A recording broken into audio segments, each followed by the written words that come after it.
আসসালামু আলাইকুম রহমতুল্লাহ। কেমন আছেন সবাই? আশা করি আল্লাহর রহমতে সবাই ভালো আছেন, সুস্থ আছেন এবং নিরাপদে আছেন। তো সবাইকে আরও একটি ভিডিওতে স্বাগত জানাচ্ছি।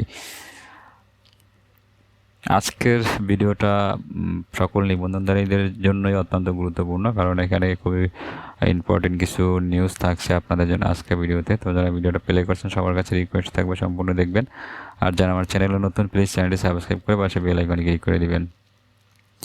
তো এনটিএসসির ১ থেকে ১২তম বা ১৬তম নিবন্ধনধারী যে সকল ভাই বোনেরা আছেন, যাদের এখনও চাকরি হয় না আর কি, এরকম তাদের সবারই প্রত্যাশা যে সরকার তাদেরকে একটা সুযোগ দিবে, যে ১ থেকে ১২তমদের জন্য একটা আলাদা বিজ্ঞপ্তি দেওয়া হবে, বিশেষ গণবিজ্ঞপ্তি দেওয়া হবে, এবং ১৬তম পর্যন্ত যাদের বয়স ৩৫+ হয়ে গেছে তাদেরকে একটা সুযোগ দিবে, এমনটা আশা ১ থেকে ১৬তম নিবন্ধনধারীদের মধ্যে যারা আছে সবাই করে। তো এই বিষয়ে একটা নিউজ আছে দ্য ডেইলি ক্যাম্পাস পত্রিকায়। নিউজটা হচ্ছে ১ থেকে ১৬তম নিবন্ধন পরীক্ষায় উত্তীর্ণরা সুখবর পেতে পারেন।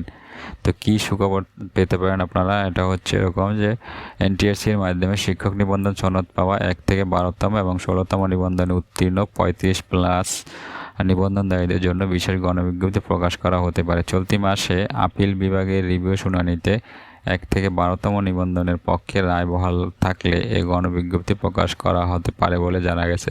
শিক্ষা মন্ত্রণালয় এবং এনটিএসসির একাধিক সূত্র জানিয়েছে, ১ থেকে ১২তম নিবন্ধনধারীদের সনদের মেয়াদ আজীবন সংক্রান্ত একটি রায় রিভিউর জন্য আপিল বিভাগে রয়েছে। রিভিউয়ের রায়ে ১ থেকে ১২তম নিবন্ধনধারীদের পক্ষে টিকে গেলে সনদের মেয়াদ আজীবন হবে। একই সাথে নিবন্ধনে উত্তীর্ণ ৩৫+ প্রার্থীরা গণবিজ্ঞপ্তিতে আবেদনের সুযোগ এবং নিয়োগ সুপারিশ পাবেন।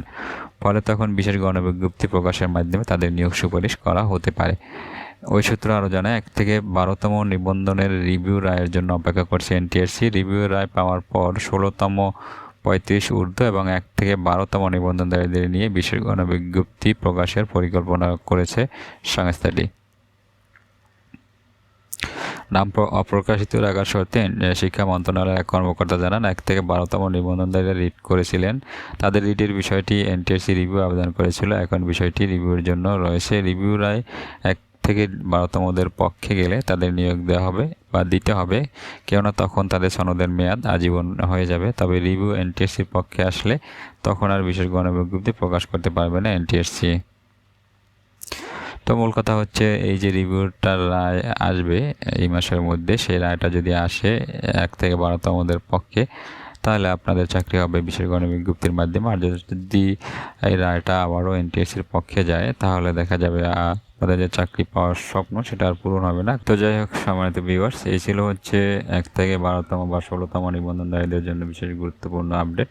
শেষ করছি এর সাথে। ভিডিও ভালো লাগলে লাইক, কমেন্ট, শেয়ার করবেন। সবাই ভালো থাকবেন, সুস্থ থাকবেন এবং নিরাপদে থাকবেন এই প্রত্যাশা। আল্লাহ হাফেজ।